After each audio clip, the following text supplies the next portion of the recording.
L'onorevole Giovanna Iacono del Partito Democratico interviene sulla crisi del settore della pesca in Sicilia e sulle nuove misure della Commissione europea.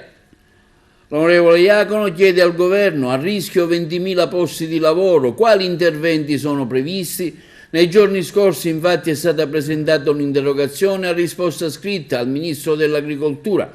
a firma dei parlamentari Iacono, Provenzano, Marino e Barbagallo, Porta, che denuncia come l'imposizione di un divieto progressivo di pescare a strascico nei mari italiani, contenuto nel nuovo piano della Commissione europea, si andrà a incidere pesantemente su un comparto che anche in provincia di Agrigento rappresenta l'unica fonte di sostentamento per molte famiglie, mantenendo un'ampia filiera. Il piano di azione, scrive la parlamentare agrigentina Iacono, rischia di indebolire ancora di più il settore della pesca, di danneggiare fortemente le marinerie italiane,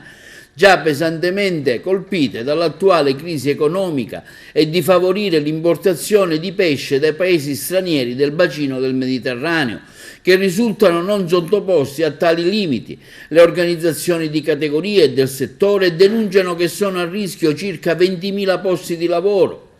con una riduzione della produzione ittica di oltre il 25%. Per questo, continua la deputata Iacono, si chiede di sapere quali iniziative il governo intenderà assumere in sede comunitaria al fine di tutelare adeguatamente le marinerie siciliane e l'economia ittica del nostro Paese, per attutire gli impatti del piano di azione riportato in premessa, implementando le misure compensative e porre in essere quelle misure che prevedano chiusure alla pesca di tratti di mare, individuando aree specifiche in grado di dare continuità alle attività delle marinerie siciliane.